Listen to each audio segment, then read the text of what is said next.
Hey, my name is Dr. Spicy, and in this video I will be showing you my journey through 100 days in Master Mode Terraria as a new player.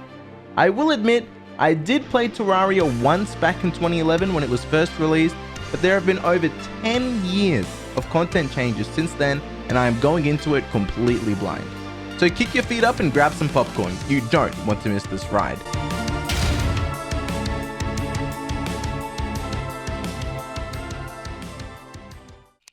In classic RPG fashion, we begin at day 0, the character select screen. The first, and to some, the hardest boss. Usually I would spend hours here, stun-locked, trying to design my character perfectly, but I decided to use my primal instincts this time and randomize until I hit something that resonated with me. Perfection. A hero's name? Bossman the 5th. Our backdrop for this hero, a large corruption world canvas, titled The Minds of Salesmen. Day 1 begins. After saying hi to my main man Logan, I got to woodcutting. Within a matter of seconds, some slime started kicking my ass. Who thought it would be a good idea for level 1 mobs to do this much damage? I have my first close brush with death, but Bossman the 5th doesn't go down that easily. Unlike Bossman the 1st, second, dude! third. Alright, let's keep exploring. I guess it looks pretty safe for now. And fourth, Dude, what do you mean? who all died during hardcore attempts of this run before I realized that it would be impossible for a noob like me. I cowered away into a small cave where I built myself a little shack which allowed me to take cheap shots at the slimes. After letting the slimes know that Bossman ain't to be messed with, I continued gathering wood until I had enough to make myself a cozy little home and some wooden armor to protect me from the nasty nighttime mobs. I spent the evening locked in my little abode where I started making rooms for the eventual arrival of the NPCs.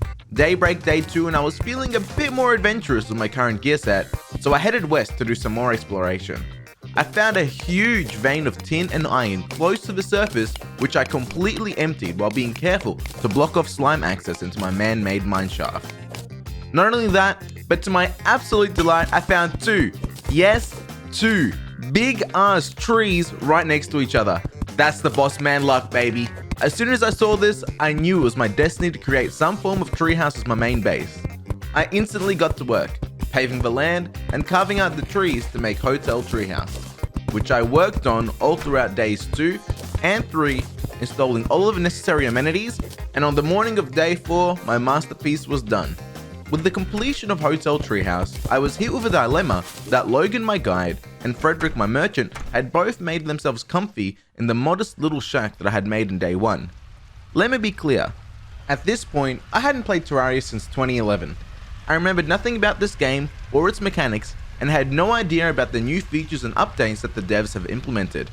In my mind, the only logical solution, as their landlord, was to absolutely destroy, tear down, and wreak havoc upon their current housing to scare them into moving into my much nicer treehouse. I had to traumatize them for their own good.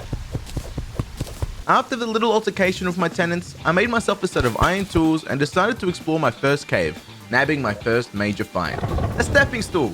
Maybe not a big deal to you Terraria veterans, but to a 5', 11 inch guy like me, it was nice to finally know what it felt like to be 6 feet tall.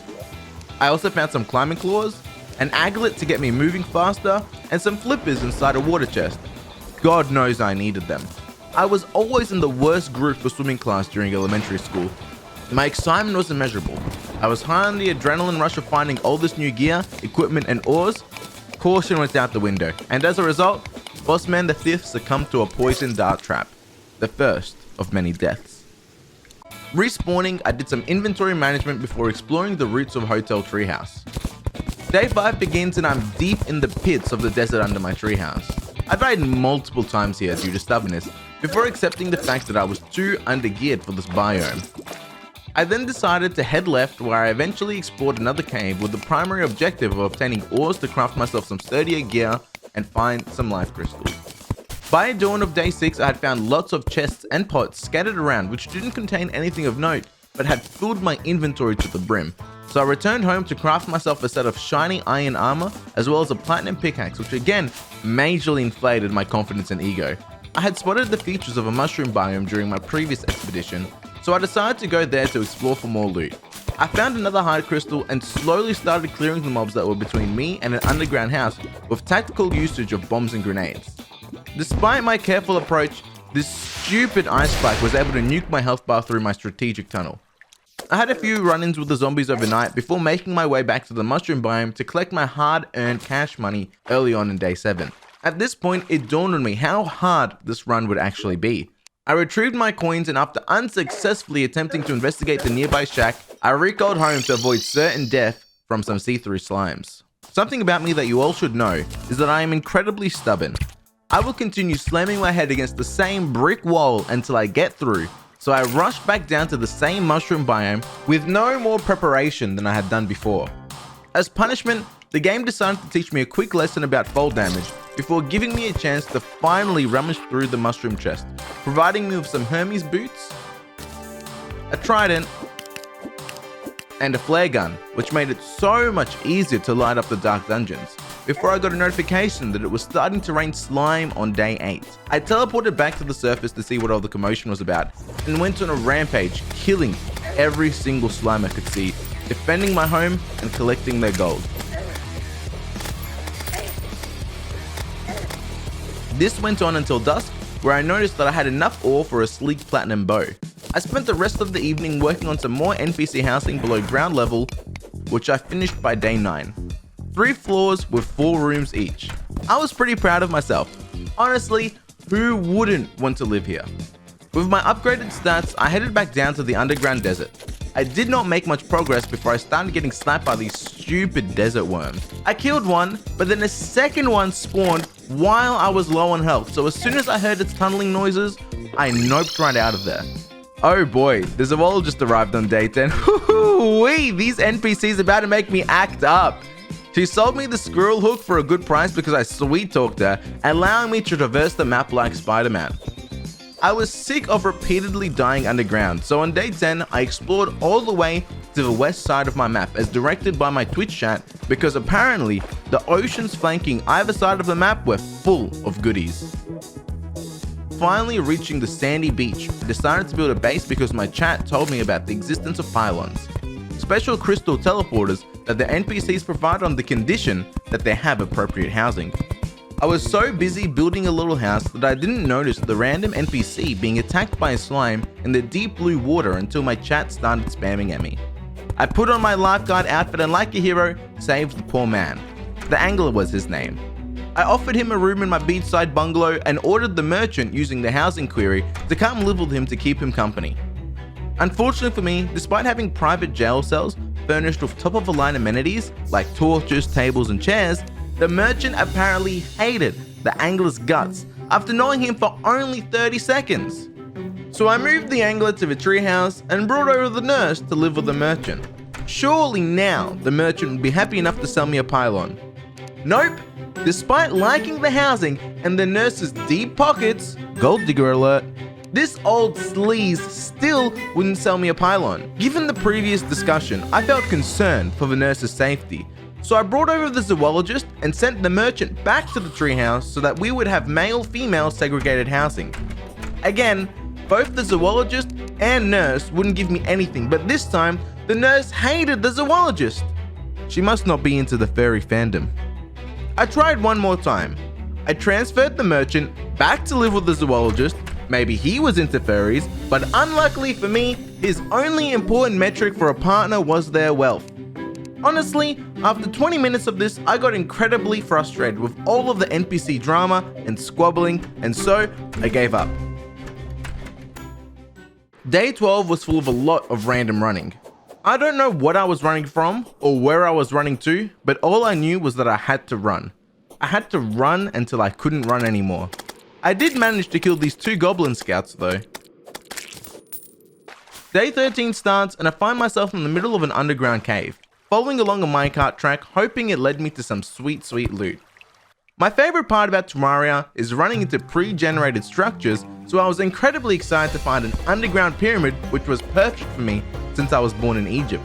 Inside, I found myself a magic carpet which let me float in the air. I love the attention to detail that the devs added to this game. They must have done a lot of research to know that everyone in Egypt uses magic carpets instead of cars to transport themselves around. I spent the rest of the day doing a deep dive into the caves, and by the end I had myself a cloud in a bottle, an extractinator, an amethyst hook, and a bed to rest my laurels on. During the evening, I decided to finally start work on my boss arena, a strategy that I remember using in the past. I contributed to climate change by using explosives to clear some land and destroy natural animal habitats, but I'm sure the animals would understand that it was all for a good cause. I was done by midday day 15, so I decided to head back to the mines until I saw a menacing message in the corner of my screen. You feel an evil presence watching you. I had no idea what this meant, but I knew it couldn't be good given all of the "he doesn't know" chants in my Twitch chat, so I returned home and prepared for the worst. As expected, the Eye of Cthulhu was here to wreck my face. I frantically consumed every pot I had manually because I didn't know there was a hotkey to consume them all, and ran to my arena, ready to face my first real opponent.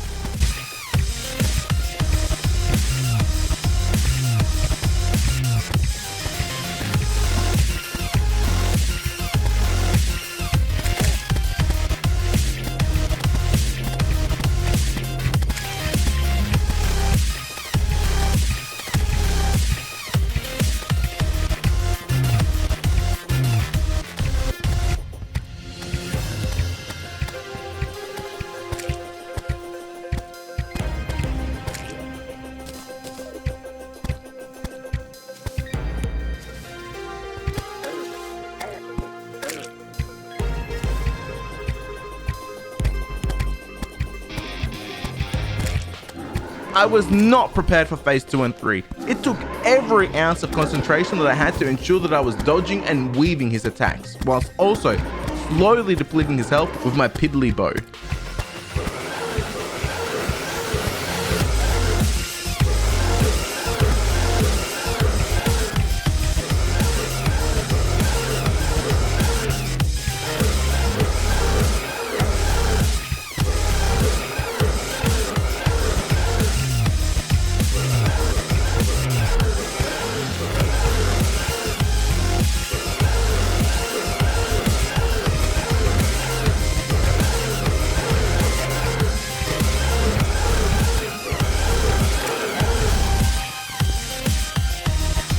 After a long and arduous battle, I had defeated the teratogenic eye at the dawn of day 16 and reaped my rewards. It provided me with a boomerang, fitting for an Aussie like me, some cool sunnies which I wore for the rest of the run, an arcane shield which provided me with a dash, and the Eye of Cthulhu trophy which I proudly placed upon the roof of my treehouse. I also got enough Demonite ore to make a Knight's Bane, the strongest melee weapon available to me at the time. Not only that, but female Tarzan finally showed up to sell me some planter boxes, so I instantly got to work creating an underground greenhouse before I got bored after 30 seconds and went to explore the snow biome to the east. In there, I found another minecart track which I rode to the right before finding an underground base with chests containing an ice machine and flurry boots to make me run real fast. I saw a life crystal hidden between a mob of enemies and my greed and impatience overcame me. I tried unsuccessfully to clear them out of some bombs before jumping into my inevitable death. With my newfound knowledge about in-game mechanics and of course my shiny Nightblade, I was ready to conquer the underground desert biome. I went back down the path that I had tread before, broke the barriers that I had made, and went into the unknown. Look, aside from finding the most useless NPC, the golfer, this is where my previous barrier was, and this is the end of the minecart track.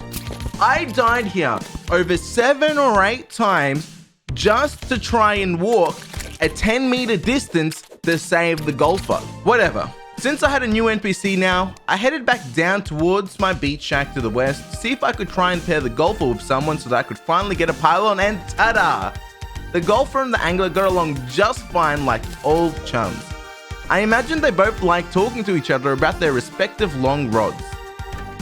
To my surprise, you can only teleport from one pylon to another, not from anywhere on the map to a pylon.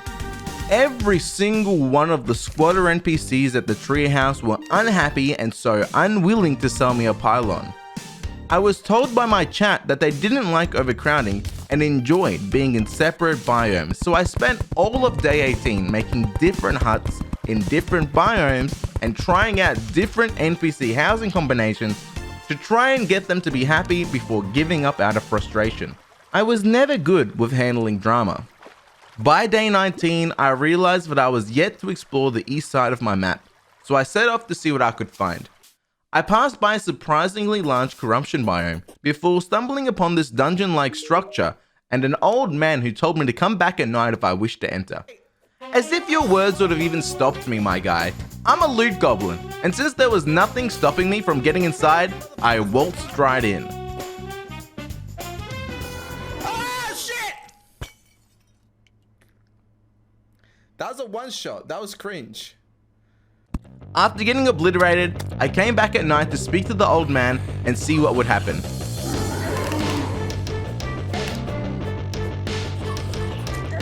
Lo and behold, I almost got annihilated, so I recalled home to take advantage of the ensuing blood moon.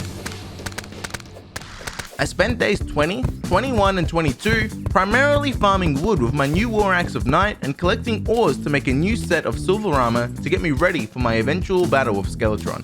As well as new gear, I spent a lot of time creating a dungeon arena to give me the upper hand during the fight. It took me a lot of time because I would have to keep going back to my base to collect more materials, and there was another blood moon on the evening of day 21. I found myself underground again on day 23, obtaining a zealous chain knife and a ton of silt that I used in the extractinator to harvest stacks of materials. With that, I had enough gold to buy myself a grey Zappinator and a code 1 yo-yo. After the past 4 days of grinding, I felt ready to take on Skeletron. I filled my inventory with food and some random potions and headed back out to the dungeon on the evening of day 23 to teach this wretched beast a lesson.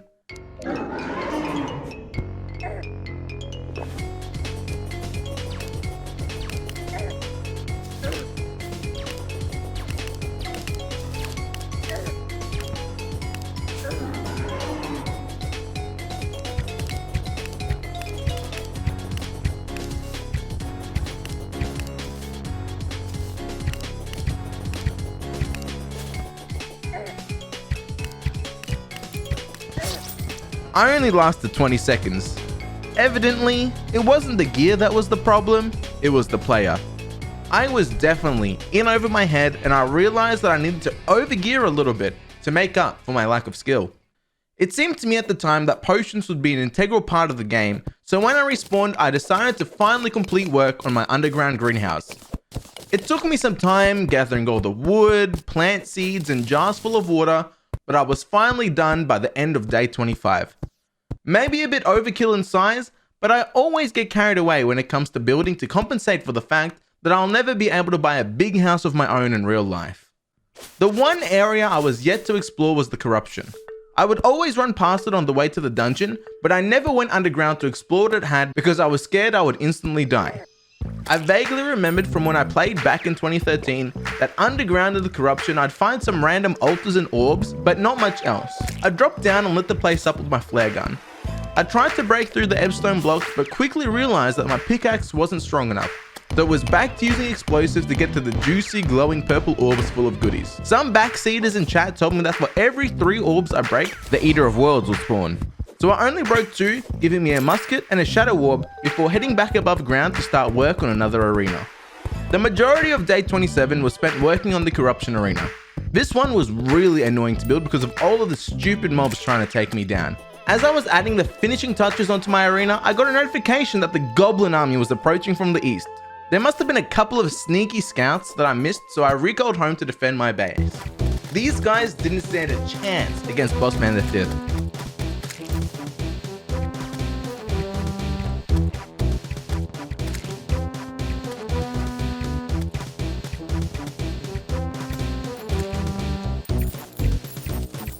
They were using medieval artillery and weaponry versus my demon bow and ray gun. I mowed them down with ease before collecting all their coin bags and returned to the corruption to complete the arena on day 29 before summoning the worm. Okay, so day 30 is going to be a bit scuffed. Trust me to forget to record my footage the one day I spawned Wormy William. The following footage was all pulled from my stream VOD. After 30 days of farming, building, cooking and loot gathering, I was finally ready to try and face the worm. I made my way back down into the corruption to blow up the final orb. Please excuse my excessive cursing. This was a life or death scenario.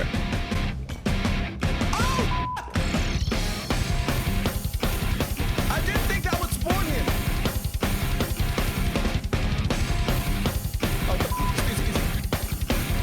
Oh, what the f***? Wait. Cosmetic potions. What the f*** is he shooting at me? Wait, they're shooting.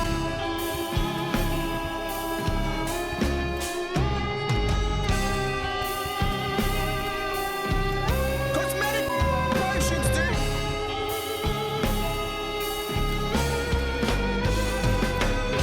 I didn't even turn on the boss music, man. Heal! Where's my heal button?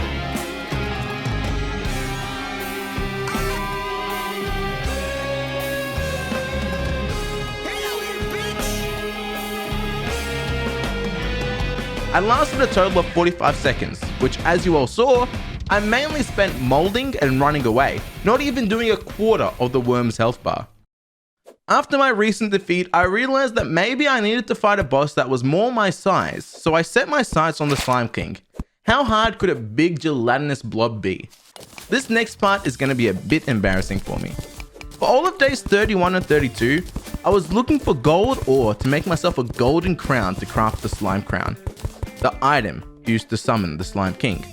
I spent almost an hour painstakingly looking for gold. I was getting increasingly frustrated and impatient that I literally couldn't find any no matter how hard I looked. At one point I even went fishing to try and find some. Maybe gold was a super rare ore, I thought. I didn't find any gold fishing, but I did find a Reaver Shark pickaxe. A nice consolation prize. All I could find was tin, iron, and platinum. Until it dawned on me. I had forgotten that in the Terraria universe, ores were paired off and that platinum was virtually identical to gold.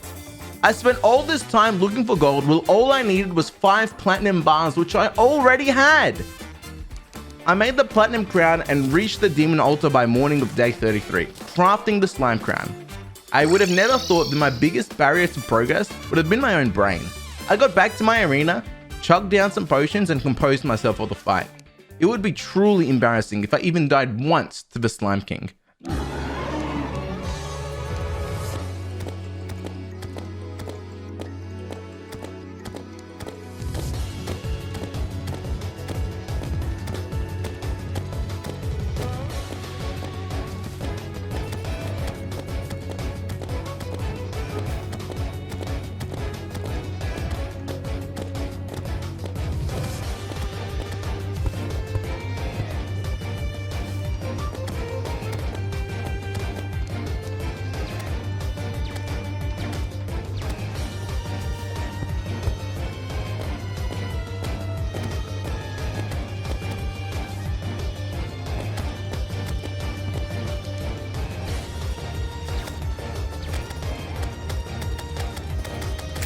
I was so overgeared for this guy. He didn't even stand a chance.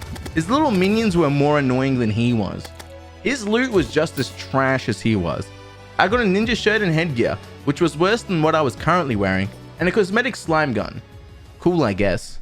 The Slime King also dropped enough gold for me to be able to purchase the mini shark from my Middle Eastern friend Jamal the gunsmith.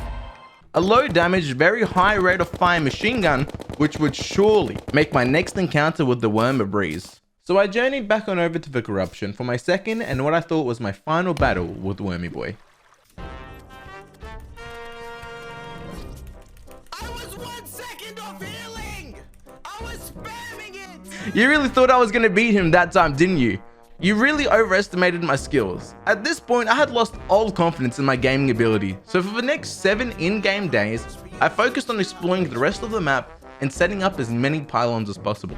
I started by exploring the jungle biome on day 35 and 36, again pulled from my Twitch VOD.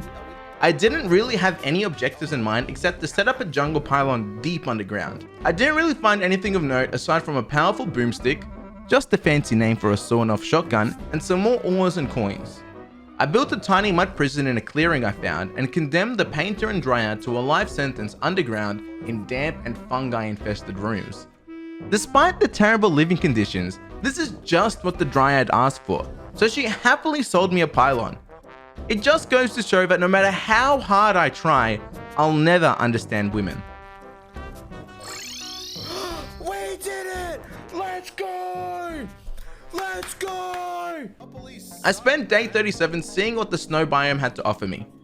I found minecart tracks pretty early in my adventures and rode it to the east, stopping at an Eskimo's house that I raided before noticing the poor goblin tinkerer tied up and getting abused by slimes and skeletons. Finally, I had found probably the most useful NPC in the game. I instantly bought the rocket boots, giving me the ability to temporarily fly. They did cost me a pretty penny though, so that left me too poor to buy the workbench. You'd think that after saving his life, he'd give me a couple of items on the house. I tried building him a house that he and a roommate would be happy with, but it seems like I was expecting too much. The NPCs left in the treehouse were extra picky and all hated being moved down to the snow. Okay, this was the wrong choice. By this point, I had 2 pylons, one at the West Ocean and one in the jungle. With my spawn point set at the treehouse, I set my sights on the far east of the map with a plan to set up a pylon there. I had a feeling Jamal would enjoy the sandy plains, so I stationed him with the nurse there, and lo and behold, Jamal was ecstatic. So ecstatic in fact that he offered me a desert pylon, which I was too poor to buy.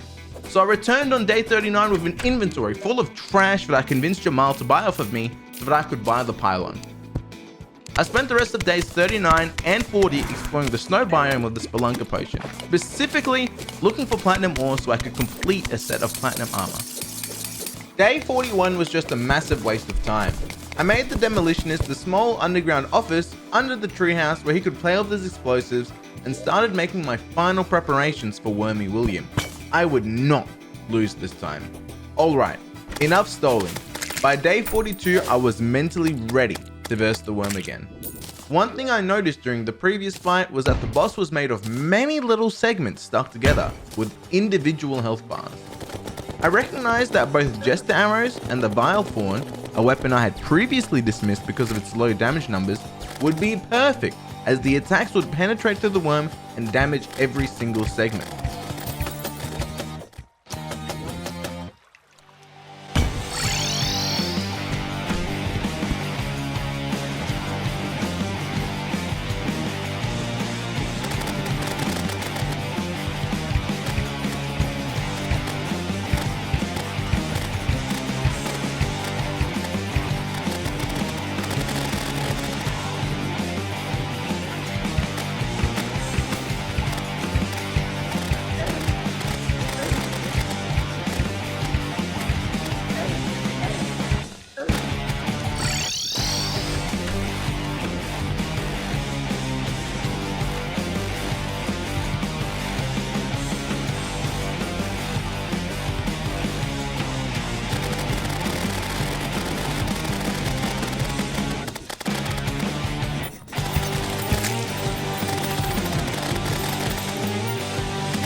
I played with my food a little bit at the end. Taunting get to hit me. Only 2 tiny segments remained versus a machine like me. I finished it off and grabbed all this sweet loot, not to mention the stacks of Demonite ore scattered all along the ground. My main prize was the Worm Scar, an ugly looking thing that gave me a fatty 17% damage reduction. I proudly placed my 3rd trophy next to the others and went to find and farm the meteor that had earlier come crashing down, right in the middle of the corruption. Day 44, I decided to craft myself some goodies with my new materials. Some meteor armor, the ray gun from Call of Duty Zombies, and a red lightsaber because the Empire did nothing wrong. With this gear, there was nothing stopping me from defeating Barry Bones aside from my own skills. And the only way to improve was to try fighting him over and over again until I succeeded.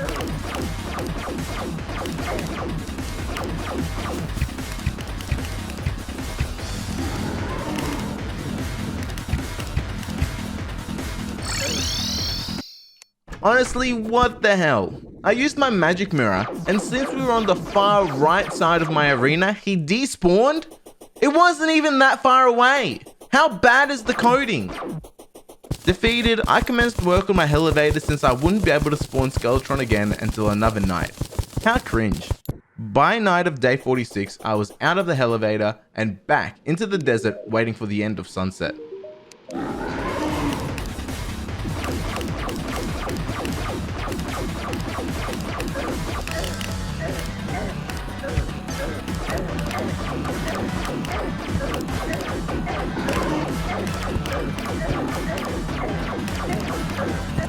Dude, I had no idea what I was doing. My movement was whack, my shots were missing. I had no understanding at all of how to beat Skeletron. It was an embarrassing defeat, but I was determined. I would return on the evening of day 47 and try again.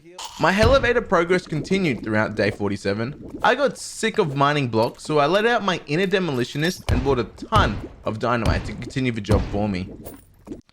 My plan for this fight was of course to primarily focus on taking him down, but I also wanted to try and study his movements and his attack animations.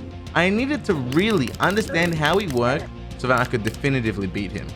The start was really dicey and I was down to 1 heart before I stabilized and got rid of all of his hands. Now onto phase 2. This section ruined me.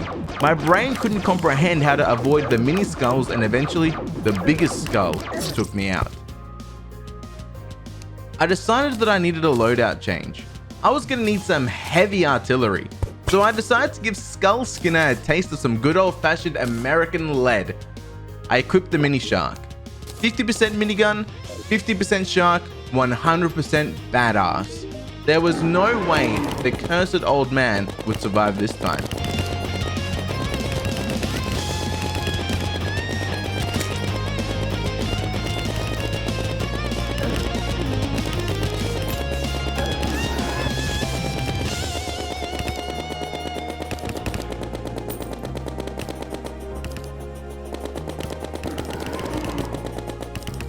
I was bracing for another death during phase 2, but then this happened.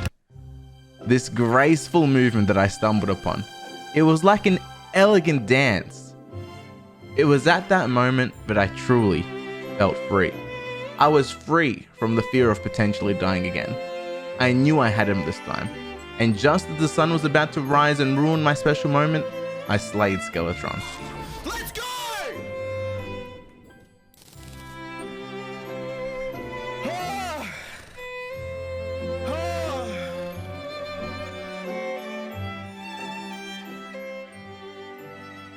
With this victory, I put the trophy on display and went to the dungeon, now open to all for entry without fear of opposition. Over the next 4 days, I died over and over again in my attempt to extensively explore and loot this place. It felt never ending, but by the end of day 53, I had found a laundry list of items, but only ended up equipping 2 of them. The Muramasa because I was going through a weeb phase, and the handgun to make use of my concealed carry license. Next on the chopping block, Queen Bee. Look. I know bees are incredibly important to the environment, are currently endangered and on the brink of extinction, but I just can't help myself from contributing to global warming and environmental destruction for my own personal gain. Whilst looking for the beehive housing the queen, I stumbled upon this bold guy tangled up in the forest. He was a tavern keep and he enticed me to stop what it was that I was doing and go defeat the old man's army. I had no idea who the old man was, why I had to stop him, and whether he was good or bad. All I cared for was the fact that this was a chance for some more combat, so I returned to the surface and summoned the army. I don't know about you guys, but I'm a huge fan of Bloons Tower Defense 6, so I really like the tower defense aspect of this event. The gist is that I would spend gems dropped by the army to craft tower defense units every round. Of course, I got absolutely obliterated and overwhelmed by the army. What was I meant to do? I was just one man versus the world.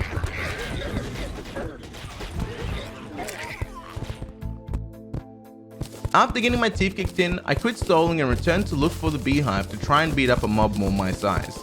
I spent days 55 and 56 using a mining potion and just drilling holes. That's almost an hour of real life time just looking for the bee. As a result of growing up with TikTok, Reddit and Facebook, if I do not get a regular hit of dopamine or adrenaline every few seconds by doing something stimulating, I started to have a panic attack, so I gave up on looking for the bee and instead decided to make my way down to hell for the first time. My primary objective in hell was to gather enough hellstone to make myself a full set of molten gear. Let me be clear, I hate hell with a passion. This biome is full of so many annoying design choices that make it a pain to get around. The demons with their stupid magic scythes, the basically invisible hellbats, the sorcerer who attacks you through blocks, not to mention the fact that the hellstone burns you if you stand on it. What agony! I avoided most of the mobs by drinking obsidian potions and going for a swim in the lava, making it relatively safe for me to farm peacefully. I opened a heap of obsidian chests with the key I received from beating Skeletron. I did find a couple of weapons, Sun Fury, Flame Lash, and Dark Lance, but none of them really piqued my interest. By day 59, I had hoarded enough material to make myself the strongest gear possible at this point in the game. A set of molten armor coupled with the molten pickaxe, fiery greatsword, molten hamaxe, molten fury, and a phoenix blaster. Day 60, I had reached the apex of what was possible to craft pre-hard mode. I had spent 60 days gathering ores, materials, fighting bosses, creating bases, and really making this world my own. I was confident that I was ready for the wall of flesh. I had PTSD of what this boss did back to me in 2013, and I know that overconfidence is a slow and insidious killer, so I tempered my expectations. In retrospect, it's funny to see that I still didn't have wings 60 days in. I had gravity potions in my inventory since day 10, but I never once thought to go explore the sky. I wasn't going to build a hell bridge without them, so I slammed down a gravity potion and took to the skies. I found wings in the first chest I opened. I really regretted not doing this earlier. I would have had a much easier time. Day 61 was spent exploring the rest of the sky, all of the clouds, and farming the annoying harpies. I found a Star Fury which ended up being the final piece of the Knight's Edge Exodia recipe. So I went to a demon altar and crafted one, using my Star Fury, Blade of Grass, Fiery Greatsword, and Light's Bane. I kinda got distracted for the next few days. I wanted to enjoy a final few peaceful moments in pre-hard mode.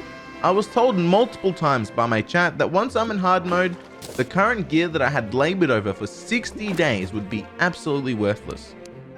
I spent some time fishing over my dirt pier, reminiscing over the past. Okay, legit though, I really do not remember why I decided to randomly start fishing this deep into my playthrough. I think it was because chat was screaming at me to do the angler's quest, but I hate that rude, fish-smelling, bad-fashioned angler. I should have let him die in the ocean. 1 hour of footage with nothing of note. No cool loot, no quests completed, nada. A day and a half later and day 64 rolls around. I decided to set up the Old One's Army event again. I enjoyed it so much previously that I wanted to attempt it again with my current gear to see how far I could get. My first attempt was going so well. I sliced through the first 4 waves like a warm knife slices through butter. I was standing at their spawn portal and using my sword to cut them down as they came out. However, the overconfidence got to my head and it all fell apart during wave 5. The persistent barrage of wyverns and the increased amount of units from either side of the arena overwhelmed me, and my crystal shattered into pieces almost instantly.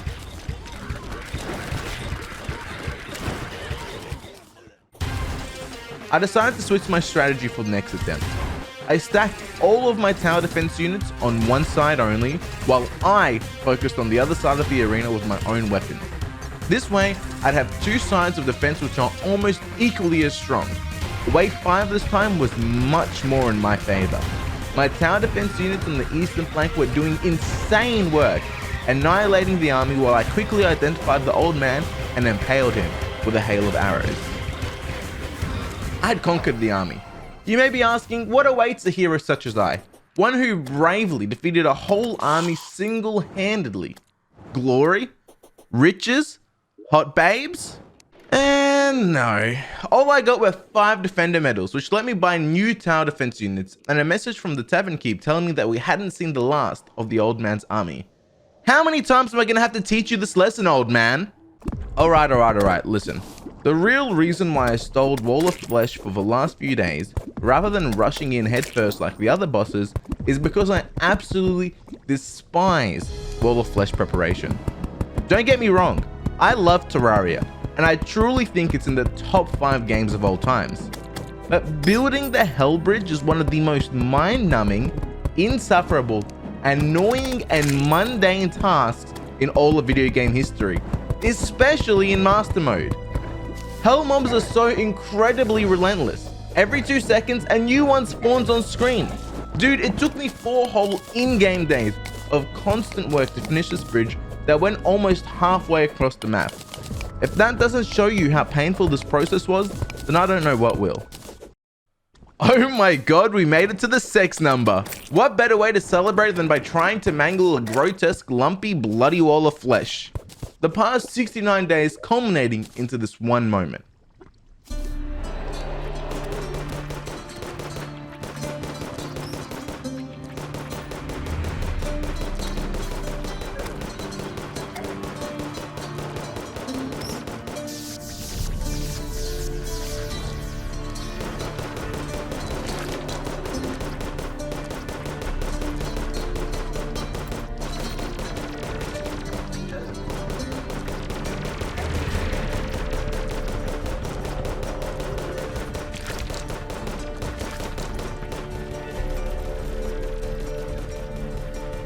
Don't get cocky, don't get cocky, don't get cocky. I ran out of room. That's fine, that's fine, that's fine. Move.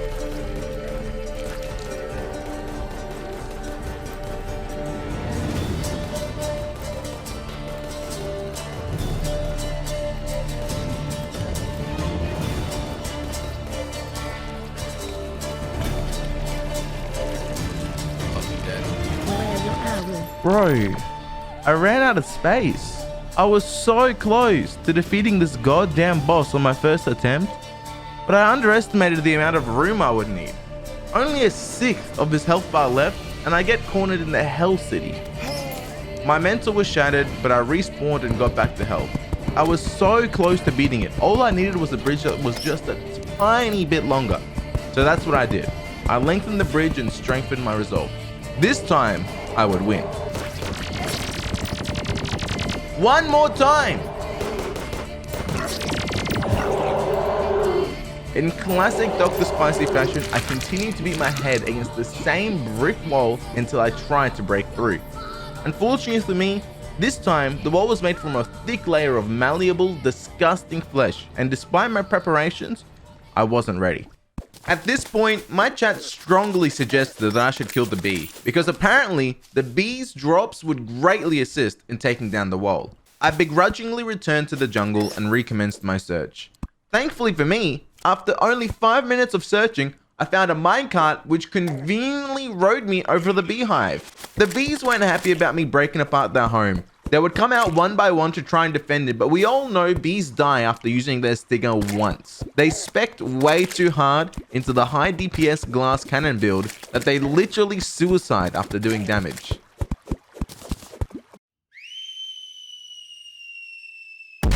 Oh no, I wasn't ready for this fight. No arena, no potions, no nothing.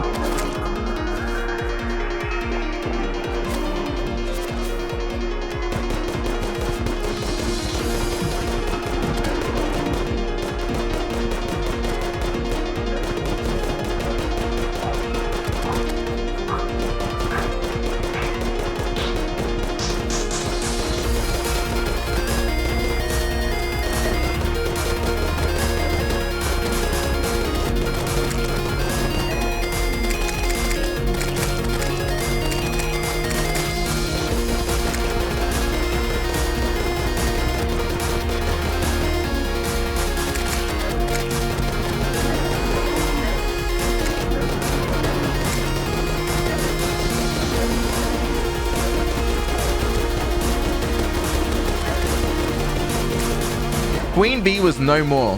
Beating her without preparation gave me the boost I needed to go back to hell to deal with the devil's spawn. She dropped the bee's knees, a bow which shot out a group of bees to attack my enemies, and a hive pack, an equipable that made friendly bees do more damage. This would be perfect for the wall, as its stupid little flying floating mouth thingy monsters would always block my projectile damage. Day 73 back in hell. This place was very familiar to me by now. I tossed another voodoo doll into the pool of lava below and battled again. Yeah, it's rewind time. Ah, I got so close this time. So close. I was in agony. I was so mentally boomed that I ended stream and came back to the game the next day. I was sick and tired of losing to this goddamn pre-hard mode boss. I am a god gamer. No one was going to take down Bossman the 5th 4 times and get away with it.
I know we all want to celebrate. He finally did it. He finally beat the wall of flesh.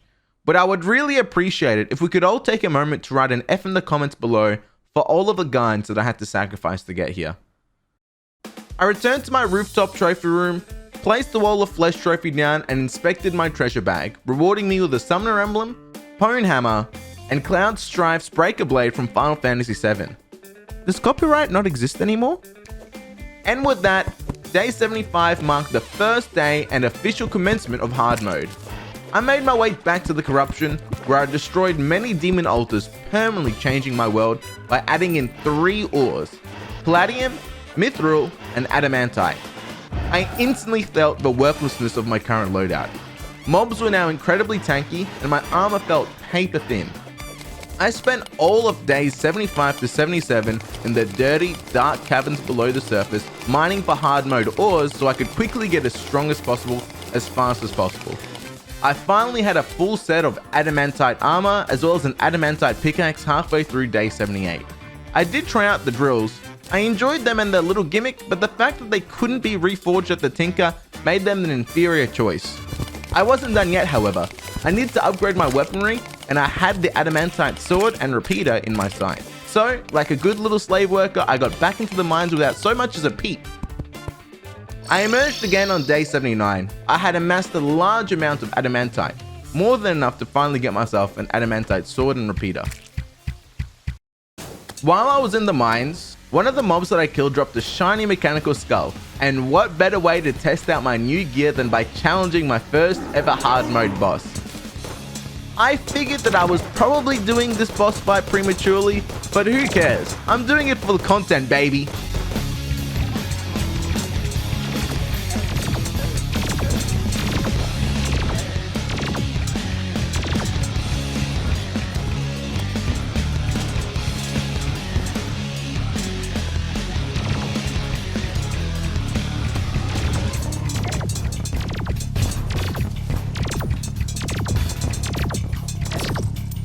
"35 seconds. That's all I lasted. 35 seconds, whatever. That's longer than what most of you guys last anyways. As I suspected, adamantite was nowhere near enough to withstand the wrath of the hard mode bosses, so I again dove deep into the depths of the earth, this time exploring the underground Hallow. There was so many new items and weapons to craft that required souls of light, so I spent some time down there killing mobs and gathering jewels. Which continued until I got some more ominous text in the bottom corner of my screen. Well, we all know what that means. I recalled home and got ready for another battle. I knew something was coming, I just didn't know what. As I expected, another mechanical boss. The twins this time, as if one eye wasn't hard enough to deal with.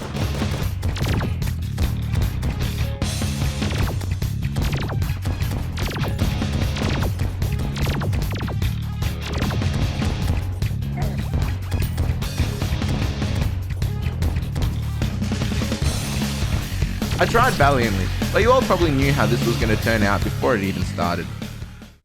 As I was licking my wounds on day 82, some pirates approached from the west. Holy moly, the game doesn't want to give a brother a break. I realized quite quickly that I was not ready for this level of invasion. Hotel Treehouse, although stylish, had absolutely no defensive capabilities aside from some wooden doors, which stood no chance against humans with opposable thumbs. Anything but the opposable thumbs! I hurried to fortify my stronghold, placing blocks down to prevent pirate access to the living quarters of my inmates. I started to devise a plan to slowly whittle them down. I made a murder pit, a devious contraption similar to those that Team Rocket would cunningly craft. The pirates had nowhere to go other than to be funneled into my pit, which would spell their doom. I was so 0 DPS that this event lasted through most of day 83. I could see the end in sight. I cleared 95% of the pirates, but then the actual Flying Dutchman from the stories of old showed up with a barrage of cannonball artillery raining hell from above. Fortunately for me, the cannons couldn't penetrate Blox, so I continued to cheese the Flying Dutchman just as I had cheesed the rest of the pirates by attacking him from an angle where he couldn't retaliate. Say what you want about pirates, but these guys are rich. I had so much money after this event that I didn't even know what to do with it. Not to mention, I got lucky and got the super legendary rare 1 in a million chance pirate ship mount from the Flying Dutchman. That's the boss man way. For some reason, I had it in my mind that I needed to do everything in my power to stop the spread of corruption. I knew that it spread much faster in hard mode, and I didn't want it anywhere near my beautiful treehouse. So I went to the demolitionist, bought all of his explosive stock, and created a hole so big that even your mothers would fit inside it. It spanned from the surface all the way to hell. There was no way the corruption would spread to my holy land now. I was actually really annoyed that the wall of flesh that I killed dropped the sorcerer emblem. Bossman the 5th likes to get down and dirty, using his fists and heavy artillery to do all the work, not some fancy make-believe magic. So I set off to try and kill the wall again, this time hoping the bossman luck would come in clutch.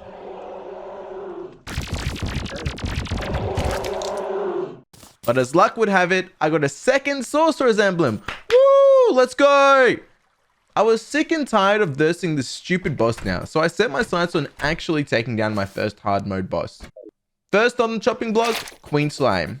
I'm all for equality here, man, and since we took out the king, it's only fair to also take out the queen. I doubted that she would go down without a fight. I expected their relationship to be similar to that of the king and queen in chess. My first task was to find this very sussy looking gelatin crystal, which could be used in the Hallow to spawn the slime royalty. This proved more difficult than expected because of the amount of similarly shaped crystals found in the Hallow. It actually took me 2 days of farming throughout the Hallow to find one. I didn't know whether it was because I was blind or incredibly unlucky, but I was relieved in the end. Day 91. After all the time spent in the Hallow, I had enough Souls of Light to create some Hallow chest mimics, which I was told drop legendary loot, with the best item being the Daedalus? Daedalus.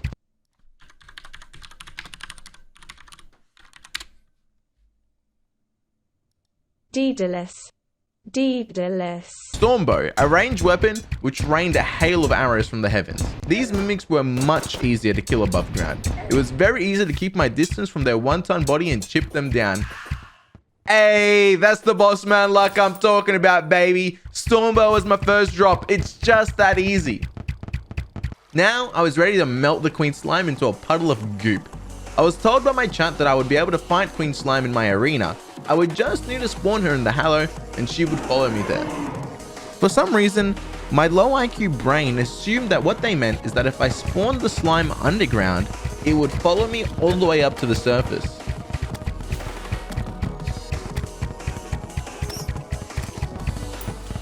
Well, that plan failed miserably. I totally forgot that a surface Hallow existed. So day 93 was back to the underground Hallow to look for some more gelatin crystals. But this time, I was quite lucky as I found one almost immediately. I returned to the surface and got ready to abolish Vigilante's blog.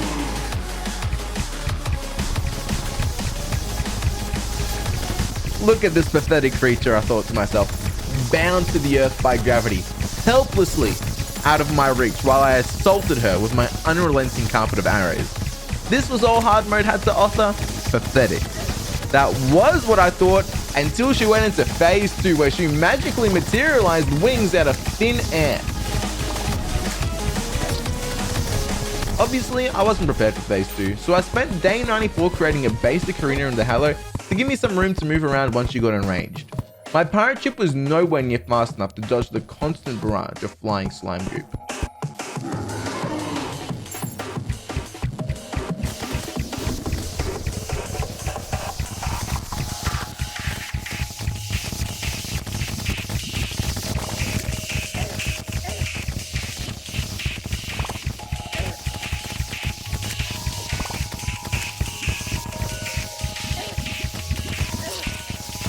Dude, I didn't even stand a chance.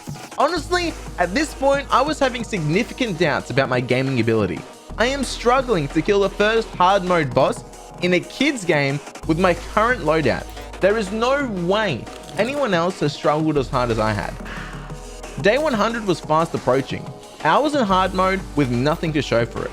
I returned to the Halo urgently to look for some more gelatin crystals.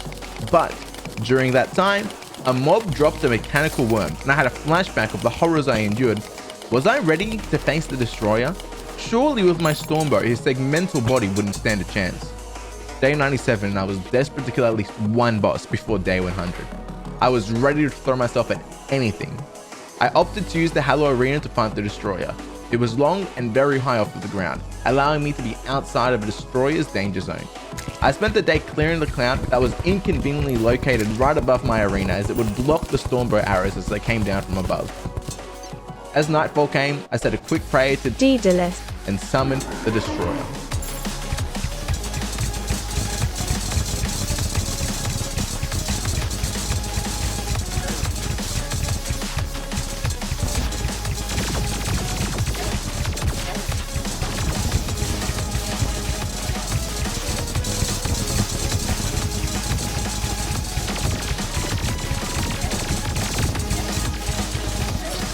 Failure again. This was embarrassing. Loss after loss after loss. All on stream with millions of people around the world watching. What a disappointment. You know what? With 3 days left, I threw away the woe is me attitude and became determined. I would beat a boss and I would become victorious. I had taken multiple blows to my confidence and my god complex had been shattered, so I was doubting my own skills. But in actuality, I was just undergeared. I needed to continue to level up my weaponry so I could shred the bosses faster than they could squash me. What I needed was the Onyx Blaster, an upgraded version of the shotgun, craftable from Dark Shards and Souls of Night. Dark Shards were only available in Desert Corruption, so I made myself a Desert Corruption and farmed mobs there until I had what I needed. Perfection. This would be one of my primary tools to take down the Destroyer. Day 100. This was it. The final day of this journey. It was do or die time now. This was the last time I'd be permitted to fight a boss. If I failed here, then there would be no redeeming my honor. Will I redeem my glory and become a hero, or will I go down in a burning pile of flames? I thought about the past 100 days and focused on the skills that I had learned along the way. Bossman V had taken many beatings, but every time he bounced back and eventually broke down the barriers standing in his path. This boss would be no different.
Bossman the 5th was victorious. Did you really think he would lose? Bossman doesn't lose. He keeps fighting until he wins. And with that glorious battle, dawn arrived, cementing the end of my first 100 days in Master Mode Terraria. What a journey! If you're still here after all this time, then you're an absolute bloody legend. Thank you from the bottom of my heart for watching, and let me know in the comments if you want 200 days. If you want to see more content from me, then please subscribe to the channel. It's free and it helps me out a ton. Come out and check me on twitch.tv/drspicyarab, where I stream almost daily, and join the Discord, which is in the links below. Be well, be healthy, and I'll see you all in the next video. Take care.